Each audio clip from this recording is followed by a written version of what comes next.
you just said something really interesting. You're talking about when the youngsters get back from their park visits on Wednesdays. So on Thursdays, I've been doing their nature journals with them. So they have to kind of summarize their learnings from the previous day about the park and their visit and whatnot.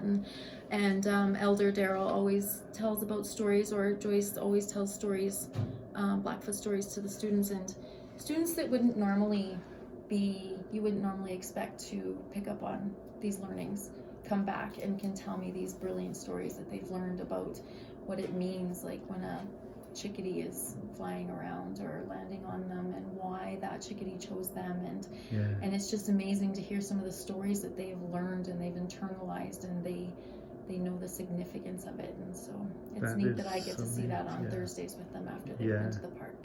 Joyce, just one more question for you. I said that 16 times now. Just one more. What is it that's so powerful about story?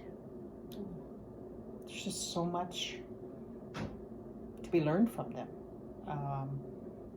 Like especially when you look at just the situation of, historically speaking, of the First Nations people learning.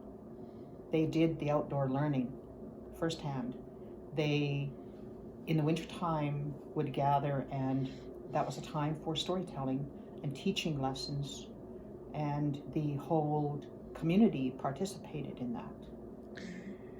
So I think I'm going to think of my own upbringing in the sort of interesting areas of Liverpool, England, and story was important, I guess. We certainly. I came from a mum and dad who believed in reading to us and all this,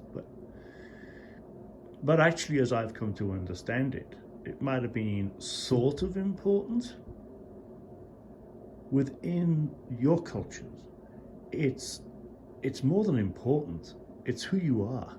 It is, and it's teaching, like the students relate to you, that it was about teaching respect to the animals, to the plants, to just the universe in general. Yeah. So it is learning those values through using the animals, the stories of the animals, the stories of the constellations.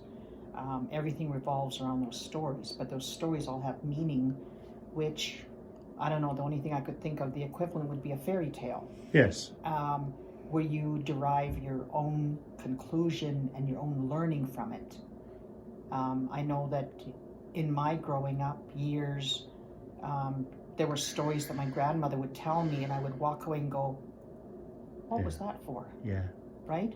And then, but it stayed with me because it's a story, right? So I'd find myself repeating that story, and I'm going, oh, okay.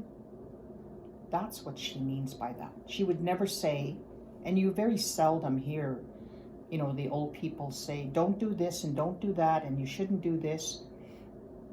They believe that every child is a little adult, and you treat them accordingly, so they learn through experimentation. So you don't tell them don't do that. If they fall and do whatever, then you pick them up and you sympathize with them, and, well, you learn something, right? So the stories are an extension of that. Oh, that's a lovely way of by putting you it. saying, Wow. Telling them a story, and then they have to think about it, and then maybe it might come to them later, like what it did with me. But I think that all powerful lesson that you're being taught, you remember it so much better because you can relay the story, not so much, don't do that because this is what's going to happen to you.